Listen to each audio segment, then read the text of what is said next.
જય શ્રી કૃષ્ણ। આ વિડીયોમાં સાંભળશું માં ગંગા મૈયાનો મહિમા, કેવી રીતે થઈ માં ગંગા મૈયાની ઉત્પત્તિ અને ગંગા ઉત્પત્તિનું સુંદર ભજન સાંભળશું, જે ગંગા સપ્તમીના દિવસે સાંભળવાનો મહિમા છે। ભગવાન શ્રી કૃષ્ણએ શ્રીમદ ભાગવત ગીતામાં સ્વયં કહ્યું છે કે નદીઓમાં હું ગંગા છું।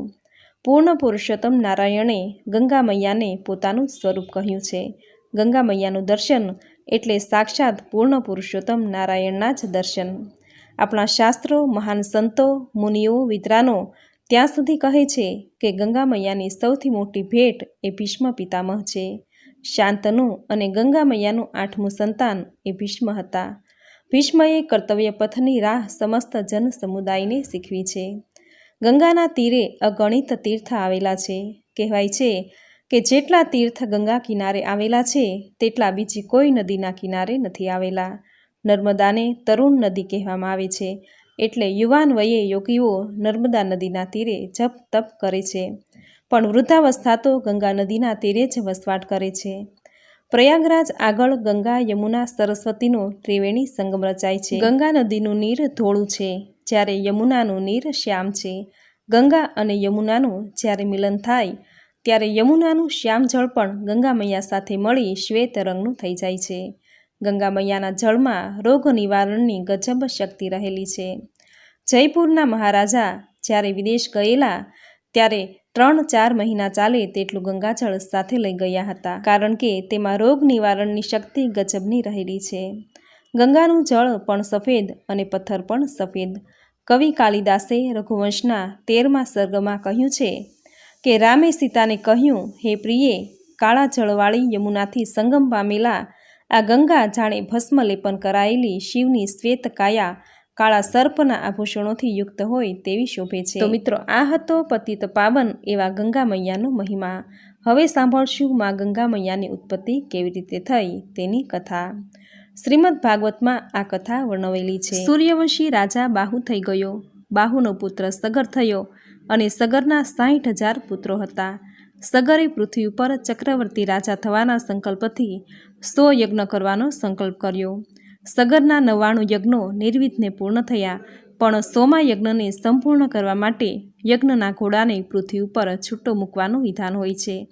આ યજ્ઞનો ઘોડો ત્રિલોકમાં જ્યાં જ્યાં ભ્રમણ કરે તે રાજ્ય સગરને આધીન થાય તેવું વિધાન હોય છે। આ વિધાન પ્રમાણે ઘોડો છૂટો મૂક્યો। સગરના યજ્ઞનો આ ઘોડો નિર્ભય થઈ સર્વ જગ્યાએ ભ્રમણ કરવા લાગ્યો। ઇન્દ્રને વિચાર આવ્યો કે સગર ખૂબ શક્તિશાળી રાજા થઈ ગયો છે અને તે મારું ઇન્દ્રાસન પણ પડાવી લેશે। આ ભયથી ઇન્દ્રએ આ ઘોડો છળ કપટથી કપિલ મુનિના આશ્રમમાં સંતાડ્યો। યજ્ઞનો ઘોડો આ પ્રકારે ગુમ થવાથી સગરના પુત્રો સૈન્ય સહિત ઘોડાને શોધવા નીકળ્યા। થોડા દિવસો પછી સગર પુત્રોએ યજ્ઞના ઘોડાને કપિલ મુનિના આશ્રમમાં જોયો। ક્રોધથી સગરના પુત્રોએ કપિલ મુનિનો આશ્રમમાં ધ્વંસ કર્યો। કપિલ મુનિ તે સમયે સમાધિમાં લીન હતા। મુનિશ્રી જ્યારે સમાધિમાંથી જાગૃત થયા ત્યારે તેમણે આશ્રમનો વિનાશ જોયો અને સગરના 60,000 પુત્રોને આશ્રમમાં દીઠા। સગર પુત્રોનું આ નિંદનીય કૃત્ય જોઈ મુનિશ્રી ક્રોધિત થયા અને કપિલ મુનિએ આ 60,000 પુત્રોને બાળી નાખ્યા। સગર રાજાને 2 રાણી હતી, એક શેબ્યા અને બીજી વૈદભ્રી। વૈદભ્રીના 60,000 પુત્રો હતા, જે કપિલ મુનિના શાપથી બળી ગયા, પણ શેબ્યાનો પુત્ર અસમંજસ હતો। અસમંજસનો પુત્ર અંશુમાન થયો। આ અંશુમાને કપિલ મુનિને રીઝવ્યા અને પોતાના પિતૃના મોક્ષ માટેનો ઉપાય મેળવ્યો। કપિલ મુનિએ પ્રસન્ન થઈને કહ્યું કે સ્વર્ગમાંથી ગંગાનું અવતરણ પૃથ્વી ઉપર થાય અને તે જળથી તારા પિતૃઓના અસ્થિ પવિત્ર બનશે, ત્યારે તારા સમગ્ર પિતૃઓનો ઉદ્ધાર થશે। કપિલ મુનિનો આ ઉપાય તે ગંગા માતાનું પૃથ્વી ઉપર અવતરણનું કારણ બન્યો। ગંગા મૈયાના પૃથ્વી પર અવતરણ માટે અંશુમાને મહાન તપ કર્યું, પણ ગંગા મૈયા પ્રસન્ન ન થયા। અંશુમાનના સ્વર્ગવાસ બાદ તેના પુત્ર દિલીપે આકરું તપ કર્યું। દિલીપના મહાન તપ બાદ પણ ગંગા મૈયાએ દર્શન ન દીધા। દિલીપના સ્વર્ગવાસ બાદ તેના પુત્ર ભગીરથે અન્ન જળનો ત્યાગ કરી ખૂબ કઠિન તપ કર્યું, ત્યારે ગંગા મૈયા પ્રસન્ન થયા। ગંગા મૈયાએ પ્રસન્ન થઈ ભગીરથને કહ્યું, હે ભગીરથ, હું પૃથ્વી પર અવતરણ કરીશ તો આ મારા ધસમસતા પ્રવાહથી પૃથ્વી તણખલાની જેમ મારા પ્રવાહમાં તણાઈ જશે, અથવા હું પાતાળમાં ઉતરી જઈશ। આ બંને સંજોગોમાં તારા પિતૃઓનું મોક્ષ તું મારા જળ દ્વારા નહીં કરી શકું. માટે તું શિવજીને પ્રસન્ન કર. શિવજી મારો ઘસમસતો જળ પ્રવાહ પોતાની જટામાં સમાવી લેશે અને ત્યારબાદ હું પૃથ્વી પર અવતરણ કરીશ. ગંગા મૈયાનો આદેશ સાંભળી ભગીરથે મહાદેવજીનું તપ કર્યું. મહાદેવજી તો ભોળાદેવ છે, ખૂબ ઝડપથી પ્રસન્ન થનારા દેવ છે. ભગીરથના તપથી મહાદેવજી પ્રસન્ન થયા અને ભગીરથની વિનંતી સાંભળી તેમણે ગંગા મૈયાને પોતાની જટામાં સમાવવાની સંમતિ આપી. ગંગા મૈયા ધસમસતા પોતાના પૂર્ણ પ્રવાહથી મહાદેવની જટામાં અવતર્યા અને મહાદેવજીએ ગંગાની જટામાં ઝીલી લીધી. ગંગા મૈયા મહાદેવજીની જટામાં સમાઈ ગયા. પછી મહાદેવજીએ પોતાની જટાની એક લટ ખોલી અને બિંદુ સરોવર રૂપે ગંગાજીને વહાવ્યા. આ દિવસ હતો વૈશાખ સુદ સાતમનો. આ દિવસે ગંગાજીનો પ્રાગટ્ય દિવસ મનાવાય છે. કહેવાય છે કે આ દિવસે ગંગાજીની ઉત્પત્તિ ધરતીલોક પર થઈ હતી. આથી આ દિવસે ગંગાજીનું પૂજન કરવું. હરિવંશ પુરાણમાં કહ્યું છે કે જે સ્ત્રી સર્વ મનોરથોને પૂર્ણ કરનાર અને સર્વ પ્રકારના પાપ દુઃખ હરનાર ગંગા સપ્તમીનું વ્રત કરે તે સ્ત્રી પોતાના 21 કુળનો ઉદ્ધાર કરે છે. આપણી ભારતીય સંસ્કૃતિમાં ગંગા નદીને માતા માનીને તેની સ્તુતિ ઉપાસના પૂજા કરાય છે. ગંગા સપ્તમીના દિવસે ગંગા મૈયાની પૂજા કરાય છે, ગંગામાં સ્નાન કરાય છે અને કહેવાય છે કે આ દિવસે ગંગામાં ડૂબકી મારવાથી વ્યક્તિની દરેક મનોકામના પૂર્ણ થાય છે, અનેક જન્મોના પાપ નાશ પામે છે, પુણ્યની પ્રાપ્તિ થાય છે. આથી જ આજના દિવસે ગંગા ઉત્પત્તિની સુંદર કથા સાંભળવાનો મહિમા છે. તો મિત્રો, આ હતું ગંગા મૈયાનું મહાત્મ્ય તથા ગંગા ઉત્પત્તિની કથા. હવે સાંભળશું ગંગા ઉત્પત્તિનું સુંદર ભજન સુંદર શબ્દોમાં. બોલો ગંગા મૈયાની જય.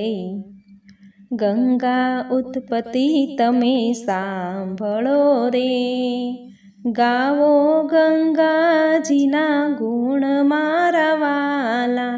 સગર રાજાએ યજ્ઞ આદર્યો રે, ઇન્દ્રને ચિંતા થાય મારા વાલા. અશ્વને છૂટો મેલિયો રે, ઇન્દ્ર પકડવા જાય મારા વાલા. કપિલ મુનિના આશ્રમે રે, અશ્વને બાંધ્યો ત્યાં મારા વાલા. 60,000 પુત્ર દોડિયા રે, અશ્વને ગોતવાને જાય મારા વાલા. કપિલ મુનિના આશ્રમે રે, અશ્વને દીઠો રે મારા વાલા. કપિલ મુનિએ નેત્ર ખોલિયા રે, 60,000 ભસ્મ થાય મારા વાલા. અવર ગતિને પામ્યા રે, રણમાં પ્રેત થાય મારા વાલા. રાય ઋષિને વિનવે રે, કાંઈક બતાવો ઉપાય મારા વાલા. સ્વર્ગથી ગંગાજી કોઈ લાવશે રે, તારા પિતૃને તૃપ્તિ થાય મારા વાલા. અશ્રુમાન દિલીપે તપ આદર્યા રે, નરી જ્યાં ગંગાજી માત મારા વાલા. 3 પેઢીએ તપ કર્યા રે, ન આવ્યા ગંગાજી માત મારા વાલા. 3જી પેઢીએ ભગીરથ થયા રે, કઠણ કર્યું તપ મારા વાલા. ભગીરથે શિવજીને આરાધ્યા રે, રીજ્યા છે ઉમિયાના માત મારા વાલા. પિતૃ તૃપ્તિને કારણ રે, તમે અર્પો ને ગંગા માત મારા વાલા. વિષ્ણુ દેવ તમને આપશે રે, ધરો વિષ્ણુનું ધ્યાન મારા વાલા. ભગીરથે બેઉ કર જોડ જોડિયા રે રીજ્યા લક્ષ્મીના નાથ મારા વાલા ચરણમાંથી પ્રગટ થયા રે પ્રગટ થયા ગંગા માત મારા વાલા ગંગાજી કહે હું તો ઉતરું રે પૃથ્વી પાતાળમાં જાય મારા વાલા ઝીલનારો કોઈ મળશે રે તમે આવો ને પૃથ્વી માય મારા વાલા ભોલાનાથ કહે અમે ઝીલશું રે ઝીલશું જટાની માય મારા વાલા ગંગાજીને ગર્વ થયો રે સમાણા જટાની માય મારા વાલા ગંગાજી મૂંઝાય ગયા રે અટવાણા જટાની માય મારા વાલા ભગીરથે બેઉ કર જોડિયા રે આવો ને ગંગા માત મારા વાલા ગંગાજીનો ગર્વ ઉતર્યો રે છોડી છે એક લટ મારા વાલા ખળ ખળ જળ વેવા લાગ્યા રે નીકળી છે 3 ધાર મારા વાલા આગળ ભગીરથ ચાલ્યા રે પાછળ ગંગા માત મારા વાલા જંગવા ઋષિનો આશ્રમ આવ્યો રે ખસો ખસો ને ઋષિ મારા વાલા ભગીરથને ગર્વ થયો રે ઋષિ આચમન કરીને પી જાય મારા વાલા પિતૃ તૃપ્તિને કારણે રે તમે આપો ને ગંગાજી માત મારા વાલા સાથળમાંથી પ્રગટ થયા રે તાર્યા છે પિતૃ તમામ મારા વાલા પરિયાના પરિયા તાર્યા રે વિમાનમાં બેસી જાય મારા વાલા ધન્ય ધન્ય ભગીરથ રાજા રે તમે લાવ્યા છો ગંગાજી માત મારા વાલા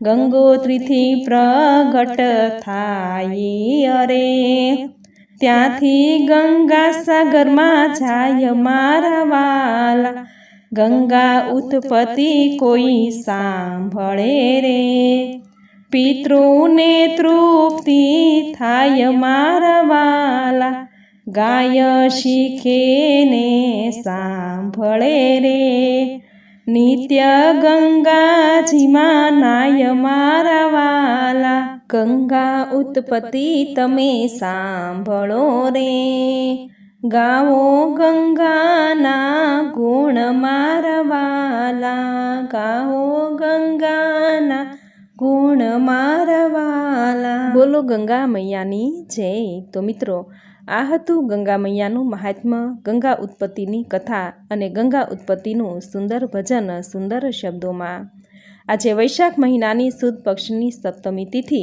ગંગા સપ્તમીના દિવસે આ ભજન સાંભળવાનો આ કથા સાંભળવાનો મહિમા છે જે સાંભળવા માત્રથી જ ગંગા સ્નાન કર્યા જેટલું જ પુણ્ય પ્રાપ્ત થાય છે કહેવાય છે કે આજના દિવસે ગંગામાં સ્નાન કરવાથી વ્યક્તિના અનેક જન્મોના પાપનો નાશ થાય છે પુણ્યની પ્રાપ્તિ થાય છે જો ગંગામાં સ્નાન કરવા ન જઈ શકાય તો આજના શુભ દિવસે ગંગા ઉત્પત્તિની સુંદર કથા અને ગંગા ઉત્પત્તિનું ભજન સાંભળવા માત્રથી જ ગંગા સ્નાન કર્યા જેટલું જ પુણ્યફળ પ્રાપ્ત થાય છે તો મિત્રો આજના આ વિડીયોમાં ગંગા ઉત્પત્તિની કથા અને ગંગા ઉત્પત્તિનું સુંદર ભજન તમે પૂરી શ્રદ્ધાથી સાંભળ્યું જે સાંભળવું તમને જરૂર ગમ્યું હશે તો વિડીયોને લાઇક કરી કોમેન્ટમાં જય ગંગા મૈયા જરૂર લખજો ચેનલ પર નવા છો તો ચેનલ સબસ્ક્રાઈબ કરી બાજુમાં બેલ આઇકન પ્રેસ કરી દેજો જેથી આપણા આવનાર દરેક નવા વિડીયોની નોટિફિકેશન તમને મળતી રહે તો ફરી મળીશું આવી જ નવી ધાર્મિક માહિતી, નવી ધાર્મિક કથા સાથે.